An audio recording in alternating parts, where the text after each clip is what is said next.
that's something that when I first started homeschooling, I didn't really think about that it would really affect my marriage. You Yeah. just think of your day to day, but you don't really think of all of the needs that you're constantly fulfilling. And I will say, as a mom of a high schooler, I think the kids in a way need you more the older that they get. You're dealing with a Yeah. lot bigger decisions. You're dealing with just so many things as you're preparing these kids to leave the nest. And I honestly think that as my kids have gotten older, it's probably tested our marriage a little bit more, or at least differently than when the kids were younger. And I don't think people really talk about that.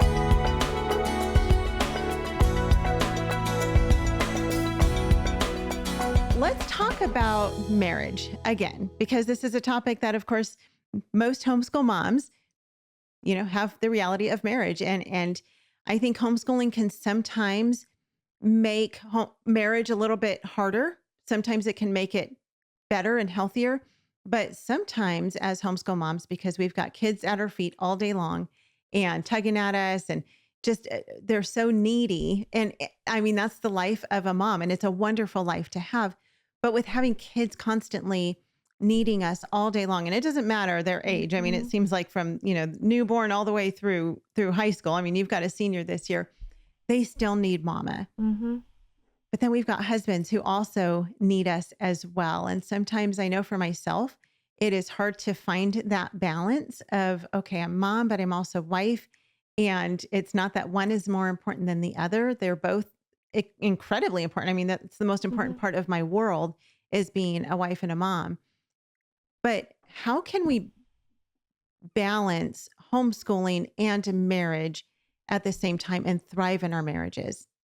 Yeah, absolutely. And I think that's something that when I first started homeschooling, I didn't really think about that it would really affect my marriage. You Yeah. just think of your day to day, but you don't really think of all of the needs that you're constantly fulfilling. And I will say, as a mom of a high schooler, I think the kids in a way need you more the older that they get. You're dealing with a Yeah. lot bigger decisions. You're dealing with just so many things as you're preparing these kids to leave the nest. And I honestly think that as my kids have gotten older, it's probably tested our marriage a little bit more, or at least differently than when the kids were younger. And I don't think people really talk about that when you first start homeschooling. When people start homeschooling, as moms, you give the advice of, well, here's your curriculum, here's how you plan, here's how to, homeschool multiple ages. But you don't say, hey, by the way, this is also going to affect your marriage because homeschooling is a lifestyle choice and it changes every single aspect of your life, including your marriage. And I think it's an important thing that we don't really talk about a whole lot whenever moms get started homeschooling. So it Yeah. absolutely affects every aspect of our lives.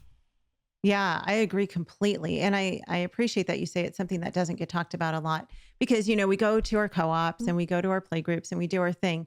And it's like Facebook on steroids almost, where everyone wants to put their best foot forward. Everyone Mm-hmm. wants everyone else to think they've got it all together and that everything is just hunky dory at home and everybody's getting along perfectly. And, you've got the perfect marriage and stuff. And that's not the reality Mm-hmm. of a lot of families. A lot of people are struggling a lot. And that can be hard. It can make it difficult to homeschool when you're struggling in your marriage.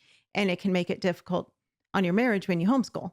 And so Yeah. And I think something else that we forget, especially as we get into those teenage years, is we're modeling to our teens what marriage is supposed to look like. We're mhm, modeling to our teens, the do's and don'ts. One day our daughters are going to have their own house. They're going to have their own husbands.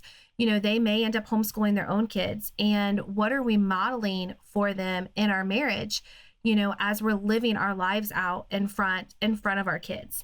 And like I said, it's something that we don't really talk about, but it's definitely something that affects every aspect of our lives. So, like, for example, I don't know how your home is, Yvette, but in our home, especially when we first started homeschooling, there were many days that, after the kids went to bed, instead of spending time with my husband, I was grading papers. I was planning for the next day.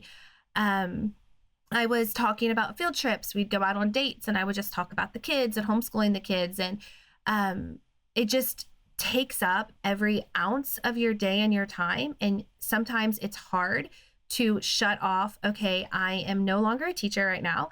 I guess I'm still a mom, but I'm also a wife. And what does my husband need of me? And I know I've heard about it a lot in the public school system. You know, teachers are constantly bringing work home. They're bringing their students home. They're bringing all of these things home. And we're doing the exact same thing as homeschool moms with teaching our kids. Is, you know, we're bringing all of that junk into our marriage, and it's our kids, and it's important, and dad plays an important role in that, but it's hard to shut that off. And I think that's important and something that we as moms need to do. And if we start when our kids are young, it's going to be a lot easier to continue to model that as our kids get older. Homeschool Insights is sponsored by CTC Math. If you're looking for a great online math program, visit ctcmath.com and try it for free. For more great homeschool inspiration and resources, listen to the Schoolhouse Rocked podcast every Monday, Wednesday, and Thursday.